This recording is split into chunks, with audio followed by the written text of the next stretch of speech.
Well, welcome back, Blade fans. This old sword's with you once again. And got a few new blades in from White Mountain Knives. And this is one of them. So I thought I'd share. And I really like it. I wasn't sure. You know, I see the new stuff as it comes in at White Mountain. Some I go for, some I don't. I wanted to get back into kind of the budget realm once again because we've been talking custom fixed blades, some higher end folders, and now we're talking about 68 bucks less my 10% discount at White Mountain, which is old old sword. Yeah, old sword. That's my discount code for 10% off, so you get 6.8 off of 68. So doing the math brings you down to just a little over 60 bucks. Free shipping and no tax. So always a great deal from White Mountain. And that's my shout out to Justin and White Mountain. They do a great job. What do we have here? This is a light knife. And we're going to weigh it up in a bit. But I like what I'm seeing. So this is the Slyther. The Slyther, like a snake. Does it look like a snake? Doesn't really remind me of a snake. But I think they may call it Slyther because you can do this with it. How about that? Right out of the box. If you like your drop shutty knives, this is one. With this long fuller, it's also possible, if you must, to reverse flick it. I know we like to fidget with our knives. On this one, I would prefer to just use the flipper tab, which is nicely jimped and muted. They got a lot of things right with this knife. It checks a lot of boxes. They even did some fancy see-through holes here, right in the fuller. The blade shape reminds me somewhat of a 940 Osborne Benchmade. I think we could almost call it a reverse Tanto. There's your Tanto, except you probably won't see the spine of a Tanto bowed like that. So it's got a nice belly. So I see this as a very usable EDC knife because they clipped that point and you can use that point. And you don't need to drop it very much to use that forward belly. And you've got a straight edge there for your box cuts or whatever. This one came through with a very nice G10, nice grain to it, black G10. They do come in a number of other flavors, I think at least 5 others. And I'll give you some quick screenshots of that in a moment. But look how much meat we've got out at the point on this style blade. Really nice. Now, interesting thing about the coating on this, and there's a number of them that have this coating. It is called a Titanized coating. So I said, what the heck is Titanized steel? So I looked it up and see if I can find it again. I lost my place here. It has to do with a first finishing the steel and giving it like a polish or a semi-polish, and then coating it with a titanium coating of some sort. I'm going to give you that as the most generic description since I lost my place. But let me see if I can find that again. Doggone it. Popular brush finish. Bear with me, folks. Find it soon. This comes from a furniture, Corson furniture, showing their different. There it is. So you want to screenshot that. Okay. It says it's colored stainless steel making a major comeback. One such method is Titanized stainless steel. It's a vacuumed titanium layered diffusion coating process that involves grinding, polishing, and buffing, which decreases the micro inch roughness and improves the high mirror image defining quality of the surface. Okay, so this may not be mirror because they're talking about furniture there, but it is smooth, but it's not shiny. It's got a really nice muted finish to it. I'd say almost a bead blast look to it, but it's got that titanized coating, so that could prove to be pretty wear resistant. As I said, the action is really incredible. The pocket clip is very plain, it's wider, and it is sub-deep carry. So you can see it actually will go a little below the surface of your pocket. And I don't know why, but they did not make a provision on the other side for this. And there's 2 screws. They did a great job, look at that, of inletting that clip. So it's set into the G10 handle scales, and they use flat-headed screws. Oh, they are listening, but they are not listening to the left-handers. What is up, Bestech? Well, there's the Bestech logo. Looks like an 8 to me, or a B from any angle you look at it. As I say, a very muted flipper tab. Nice job. And we're going to measure it and then show you some of the other variants that I see out at White Mountain. It is a longer bladed knife, and overall it is right to the clip, I'll say, is 8.5 inches, a little less than that if you don't include the clip.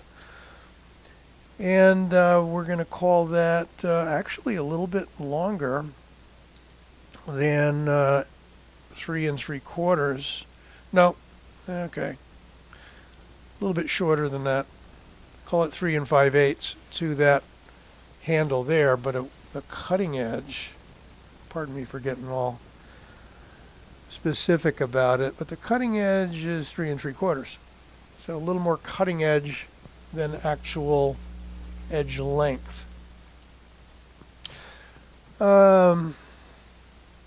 The digital calipers, I've been told these are digital calipers. It's been so long ago since I ordered them that I forgot what the heck they're called, and one of my viewers reminded me. Thank you very much. 3.8 millimeters,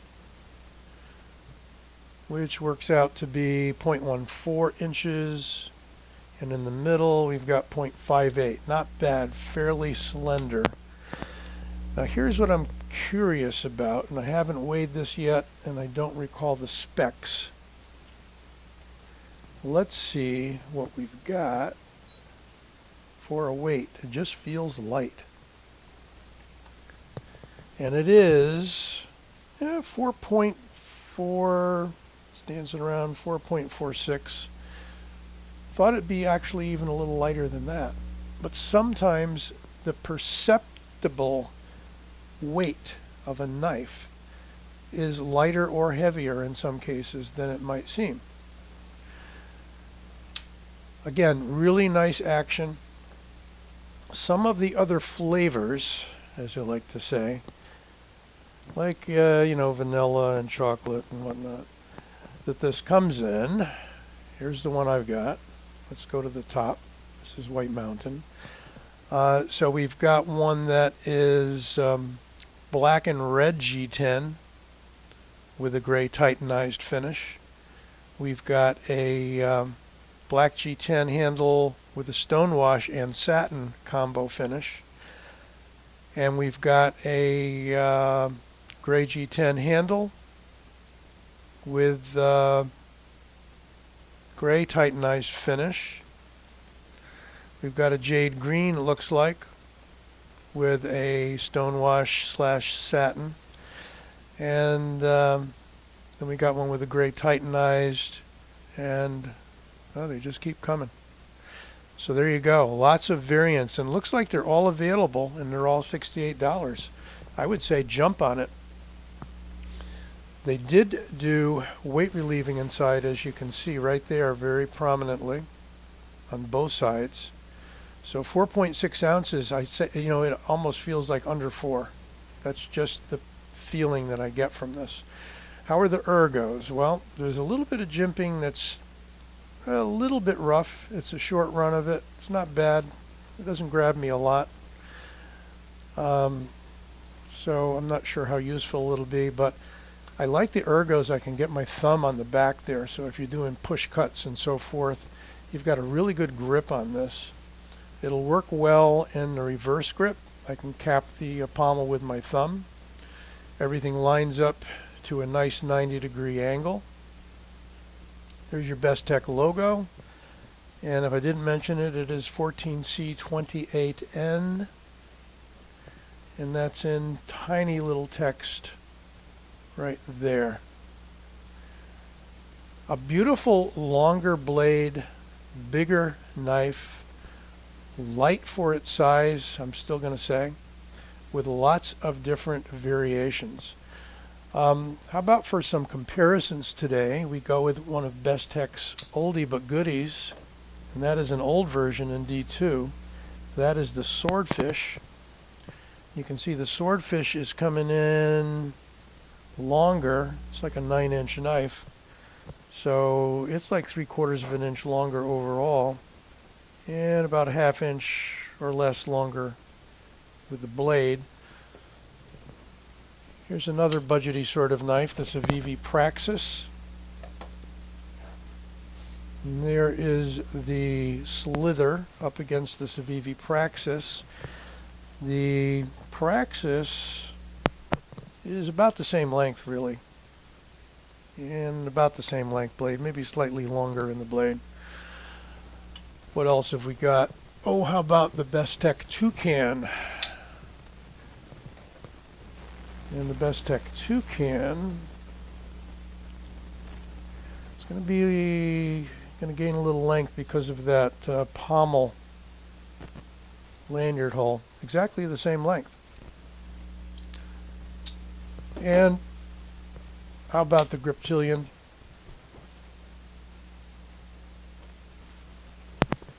A little bit longer than the Griptilian.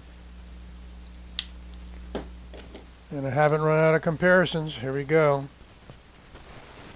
Come on, Rat One. Working around a tripod, not always the easiest thing in the world. About a 1/2 inch longer on the Rat One. One thing I didn't mention is we've got a really nice provision for lanyard, that pin, that hidden pin right there. So that's a great job. I think that, the clip, the overall feel of it, and you can squeak your finger up on the front of that guard and call it a choil if you want to. Got a nice termination there for sharpening, so it's a sharpening choil really. There's that gray Titanized finish and a really nice beefy 3.8 millimeter blade stock. I happen to like this kind of subdued version of this knife. Lockup, can't see through the camera. I'd say the lockup looks to be about 20%, 25%. And of course, it is nice and drum tight. Comes through with a flat grind that goes pretty much, if you don't look at the fuller, pretty much goes from the spine all the way down. And it appears to be a very fine edge. Don't have my paper within reach, but I think it's going to be pretty slicey, even with the slightly heavier blade stock. This could be a great EDC knife, I think. And with that action, if you like your drop shut action, yeah, you're going to like that one. Nice clip. I just wish they'd done it for lefties. I'm a lefty, but long ago I learned to carry right and use it in the right hand, so getting a bit more ambidextrous in my older years by necessity. One thing stops working, you got to use another, you know. Okay, well, survival of the fittest, is it? I don't know. Okay, guys, thanks for watching. Hope you enjoyed this review. I highly recommend this knife, and I seldom talk about giving out recommendations, but I think they did a great job with this, and it seems like it's sort of a sleeper thus far. Maybe you would want one. Who knows? Okay, we'll catch you soon. Be well.